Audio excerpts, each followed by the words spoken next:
Masih di Breaking News Kompas TV, saudara kami menginformasikan wafatnya Paus Fransiskus. Umat Katolik dari berbagai negara berdatangan ke lapangan Santo Petrus untuk mendoakan Paus Fransiskus. Lonceng gereja di seluruh Roma berdentang. Usai penjabat kepausan, Kardinal Kevin Farrell mengumumkan wafatnya Paus Fransiskus Senin pagi. Sebagian warga mengenang Paus Fransiskus sebagai sosok pejuang perdamaian. Mereka menilai wafatnya Paus sebagai kehilangan besar bagi dunia. Sebagian lagi mengaku tidak menyangka Paus telah berpulang karena sehari sebelumnya melihat Paus hadir di peringatan Paskah. Paus Fransiskus tahun lalu sempat berkunjung ke Indonesia dan bertemu dengan para tokoh lintas agama. Lalu bagaimana melihat sosok Paus Fransiskus, apa yang bisa diteladani dari Sri Paus? Sudah bergabung bersama kami Menteri Agama Nasaruddin Umar. Selamat malam, Prof. Nasaruddin. Selamat malam. Assalamualaikum warahmatullahi wabarakatuh. Waalaikumsalam warahmatullahi wabarakatuh.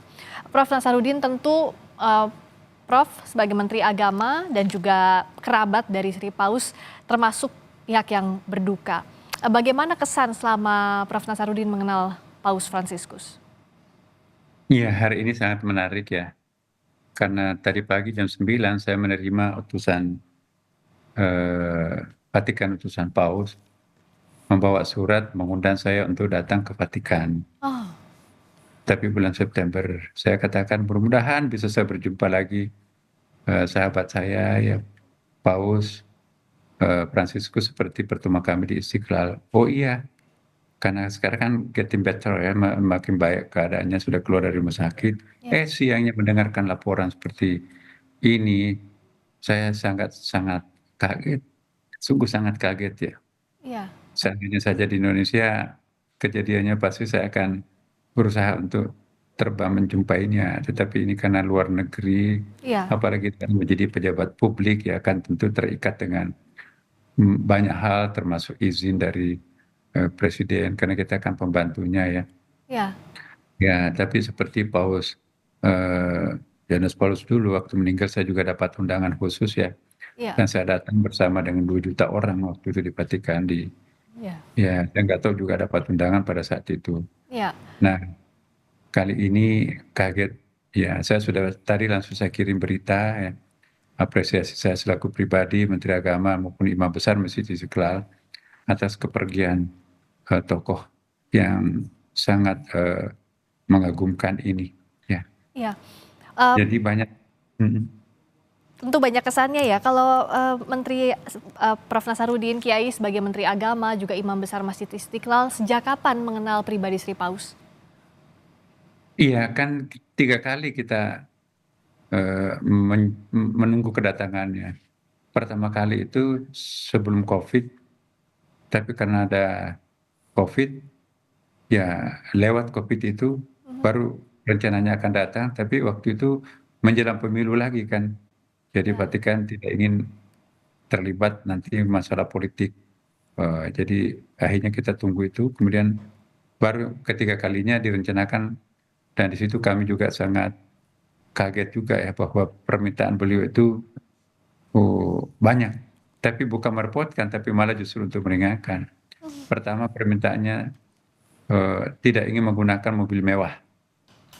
Kami tawarkan Alphard, ya ternyata itu masih dianggap mewah, dan oh, akhirnya pakai mobil yang murah itu, mobil kecil. Kemudian juga tidak ingin menggunakan hotel berbintang. Akhirnya juga dia tidurnya di kedutaan Vatikan. Kemudian juga dia tidak ingin menggunakan tenda yang mewah, padahal kita sudah mau menyiapkan tenda yang VVIP di depan Istiqlal. ya, Tapi dia nggak mau menggunakan tenda yang mewah. Jadi tim advance itu datang, ini masih termasuk mewah Pak. Jadi 2 kali kami perlihatkan alternatif, akhirnya kemah yang terakhir itu yang seperti ditayangkan dulu itu. Kemudian makanannya pun juga kalau disuguhi tidak ingin mewah. Nah, ya, eee, itu yang sangat terkesan buat kami ketika datang dengan mobil kecil, dengan di di menggunakan kursi roda juga yang Iya. bukan kursi roda mewah ya, biasa. Saya lihat waktu duduk bareng itu sepatunya pun juga bukan sepatu baru ya. Kalau kita kan mau berkunjung ke negara lain kadang-kadang pakai sepatu baru ya. Iya. Ini kok sepatunya masih sepatu sudah lama gitu ya. Waktu foto sesi itu juga saya lihat songkoknya itu, Iya. pecinya peci sudah lama juga. Oh, Kemudian juga eh, aksesorisnya itu sederhana juga ya. Saya iya. melihat ada simbol-simbol terutama kalau kita ke Afrika ya, simbol-simbol keuskupannya itu salibnya itu sangat besar, emas, dan ternyata beliau tidak menggunakan yang semewah itu. Iya. Jadi saya, wah ini pada dia orang nomor satu di Katolik ya kan. Iya, betul. Nah, kemudian yang paling penting juga adalah bahasa tubuhnya, body language itu juga. Wajahnya coba lihat, selalu ketawa. Saya Iya. terkesan energinya, auranya positif sekali ya, sangat nurturing. Tidak ada power struggle-nya terasa di dalam benak kita kan. Jangan-jangan dia nggak pernah marah. Nah, itulah figur yang seperti ini ya, pelajaran buat kita tokoh umat beragama. Tidak mesti harus menampilkan diri dengan mewah Iya. untuk menyampaikan gagasan besar. Justru kesederhanaan itu akan melahirkan message yang lebih monumental ya kan. Iya. Tidak mesti harus menggunakan kebesaran ya untuk memberikan message yang diterima oleh pihak lain. Tetapi justru kesederhanaan itu membuat orang itu terkesima ya. Betul. Jadi saya teringat Rasulullah Nabi kita kan, saya juga teringat orang besar seperti Siddhartha Gautama yang rela meninggalkan istana rajanya kemudian bersemedi di hutan belantara. Makanya itu juga menjadi faktor kenapa agamanya sampai sekarang ini eh, masih masih bertahan. Iya. Nabi bukan main tuh ya. Iya. Jadi tokoh-tokoh yang penting itu justru besar di atas penderitaan, bukan dilahirkan dalam sebuah kemewahan. Iya. Walaupun juga ada yang lain, tapi ini poin yang kita perlu pelajari ya. Bahwa menjadi tokoh agama itu kadang-kadang tidak harus mengucapkan dengan bentuk kata-kata, tapi melemparkan senyum ikhlas, ya, Iya. menggenggam tangan orang pada saat berjabat tangan tidak mau melepas, itu Iya. menggores psikologis kita kan. Betul. Ya saya cium kepalanya, diam cium tangan saya berkali-kali. Iya. Iya, Betul. ini kan saya cium tangannya, itu betul-betul yang saya bayangkan itu mirip kepalanya bapak saya almarhum, Oh. yang dulu dunia kemanusiaannya juga sangat kuat. Waktu zaman pemberontakan dulu dia kepala sekolah ya, sekolah rakyat pada waktu itu, guru bantunya pada pergi semuanya. Kenapa? Takut pemberontakan antara tentara dan DITI pada waktu di Bone, Sulawesi Selatan ya. Iya. Tetapi bapak saya bertahan di situ. Siapa yang akan mengajari anak orang ini? Kelas 1 sampai kelas 6 dia ajar dengan murid mungkin ratusan Mhm. sendirian. Apalagi guru kan waktu itu nggak ada gajinya. Iya. Nah, sama dengan Paus ini saya lihat mengorbankan, mewakafkan hidupnya. Bayangkan dia merelakan diri, tidak punya istri, tidak punya anak, Jadi memang untuk ya, kemanusiaan demi didedikasikannya untuk begitu ya? kemanusiaan. Iya. Nah, Nah, jadi ini suatu hal pelajaran lesson learned yang sangat bagus untuk kita iya. semuanya. Kiai, kita sama-sama melihat gambar yang saat ini diputar waktu di Istiqlal. Tadi Hmm. juga Kiai sempat menyebutkan bahwa saat itu menggenggam erat tangannya Prof. Nasaruddin Umar, lalu juga sempat dicium keningnya oleh Kiai ya, Sri Paus, juga Sri Paus membalas juga mencium tangan. Bagaimana waktu itu kehangatan gestur dari Paus dan apa saja yang dibicarakan secara lebih intimate lagi, dengan lebih dekat lagi dengan Iya. Sri Paus? Luar biasa. Setelah dari sini nanti kita menuju ke terowongan silaturahim. Ya, di terowongan itu dia pegang tangan saya tidak mau melepas. Ada yang mau jabat tangan sehingga tidak sempat karena tangan kanannya kan dia pegang tangan saya. Iya. Saya jelaskan pakai bahasa Indonesia lalu diterjemahkan, waktunya terbatas. Saya pikirin mengambil waktu saya pakai bahasa Inggris tapi nggak direspon. Ah. Terus ada bisikan dari belakang, Pak itu pernah hidup lama di Timur Tengah, mungkin bisa bahasa Arab. Akhirnya saya bahasa Arab, direspon. Oh. Akhirnya Iya. penerjemahnya mengatakan, "Kalau begitu nggak usah saya terjemahkan, Pak." Ya udah, saya jelaskan tentang Istiqlal, tentang terowongan silaturahim dengan bahasa Arab, malah lebih respon ya. Jadi waktu bisa dihemat. Iya. Nah, kemudian masuk di tempat itu, di tempat duduk bareng sebelum penandatanganan, Iya. saya lihat, pelajari sepatunya kok sepatu biasa gitu ya. Iya iya. Kemudian, eee, pecinya, songkoknya saya perhatikan itu bukan peci baru, bukan Iya. bukan songkok baru ya. Atributnya pun juga, eee, bukan sesuatu yang baru ya, seperti sabuknya itu pun juga bajunya pun juga Iya. bukan baju yang baru dibuka. Sangat sederhana ya, Prof? Iya, Mhm. masih sangat sederhana ya. Nah, ketika mendiskusikan poinnya karena kan kita mengunjukkan butir-butir, ada 4 butir itu yang kita akan, tanda tangani bersama Iya. dan dibaca. Dan ini ada kecocokan, hanya sedikit sekali yang dirubah pihak Vatikan, redaksi yang kami handmade-kan sendiri ya kan. Ada 4 poin misalnya kan, fenomena global demonisasi itu ditandai dengan, eee meluasnya kekerasan. Jadi kami bersepakat bersama bahwa kekerasan itu tidak ada tempatnya Iya. dalam dunia kemanusiaan atas nama apapun. Mhm. Iya. Perang di berbagai tempat itu harus diakhiri karena itu bertentangan dengan hak asasi. Kemudian juga perlu kita menjalin toleransi, toleransi yang sejati. Iya. Karena toleransi bagi kami bukan sekedar hidup berdampingan tanpa saling mengganggu, itu namanya koeksistensi. Toleransi yang sejati itu ialah Iya. diikat juga oleh rasa cinta yang sangat dalam, sehingga tidak gampang terprovokasi oleh apapun.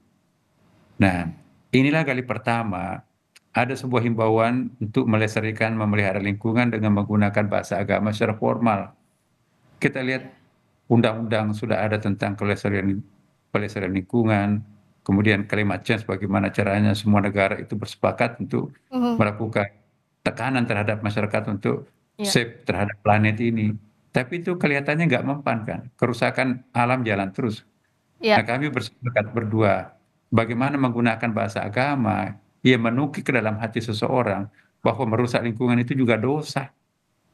Bukan Iya. dosa itu hanya menyakiti hati orang, tapi merusak tanaman, Iya. lingkungan alam, merusak, mencemari sungai itu juga dosa.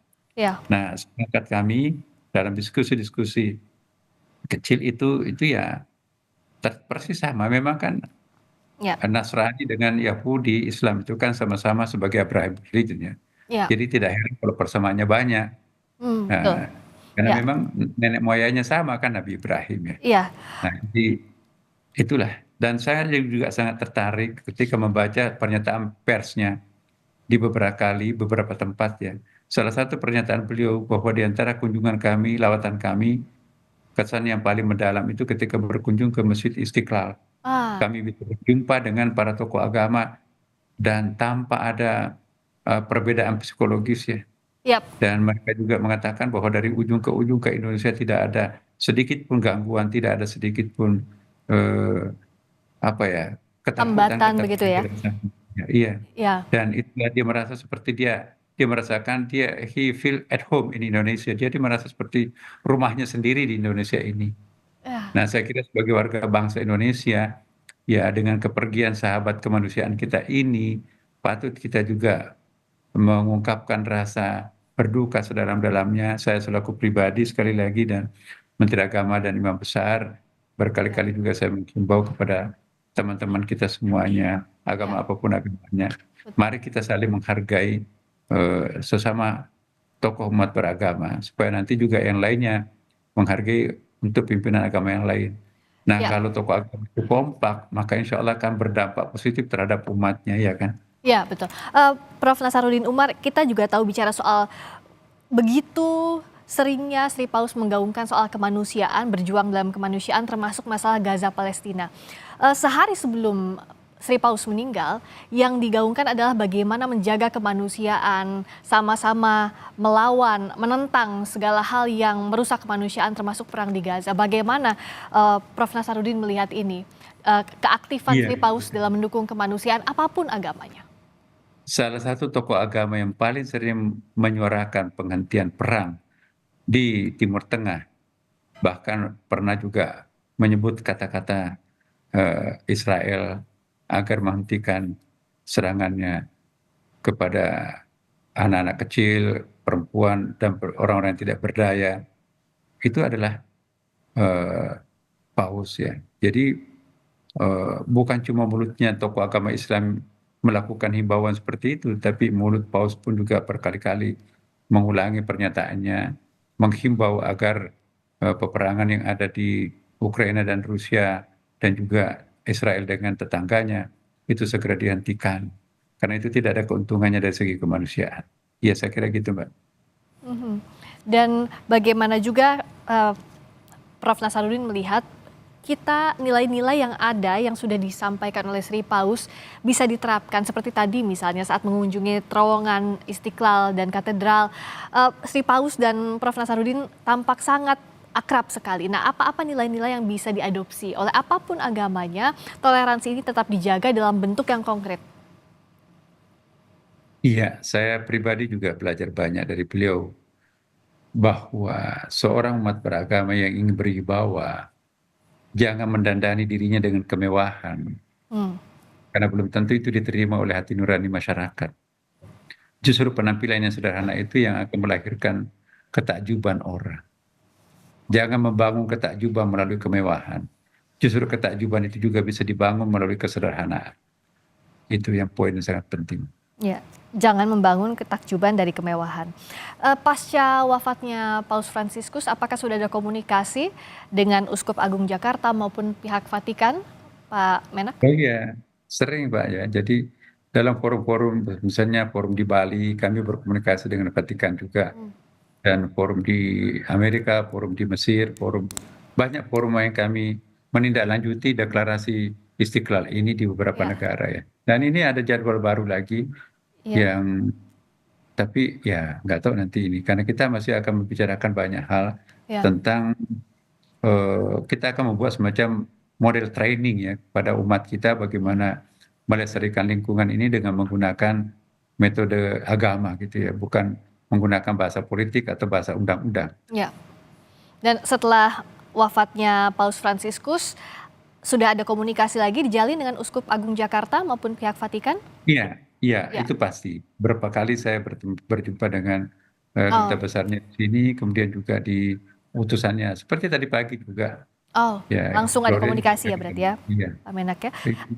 Terakhir apa yang ingin disampaikan oleh Menteri Agama mengenang Sri Paus? Ya, pertama kepada umat Katolik khususnya, ya kami ikut berduka atas kepergian tokoh utamanya ya. Dan saya mohon kepada kita semuanya, ya berempati terhadap musibah yang dialami oleh saudara kita yang beragama Katolik. Apapun agama kita, mari kita respect.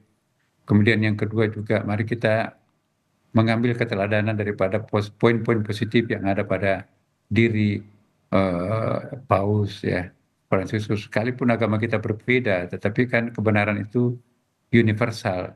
Ambillah kebenaran itu dari manapun kau temukan, itu hadis Nabi kan. Ya. Ya, ada hadisnya tegas ya bahwa hmm, kita bisa belajar kepada siapa juga. Betul Maulau Besin sampai ke tanah Cina pun disuruh kita belajar ya. Eh, dan hikmah itu ada di mana-mana. Ambillah karena itu milik Tuhan, milik milik Islam yang tercecer. Ya. Ya itu banyak hadisnya. Jadi yang positif dari Paus tentu kita tidak ada masalah kalau kita teladani. Siapapun tokoh kemanusiaan yang lain, segala sesuatu yang positif itu adalah milik bersama, universal values. Oke, Pak, kasih. Dan luar biasa sosok Sri Paus meninggalkan kesan di Ya, berbagai tokoh termasuk juga terhadap Menteri Agama, Prof. Nasaruddin Umar. Kita sama-sama teladani apa nilai baik yang bisa diambil terutama dalam hal kemanusiaan dan ya, kesederhanaan. Terima kasih sekali lagi atas waktunya Prof. Nasaruddin Umar, kasih. Menteri Agama sekaligus Imam Besar Masjid Istiqlal. Wassalamualaikum warahmatullahi wabarakatuh. Selamat malam.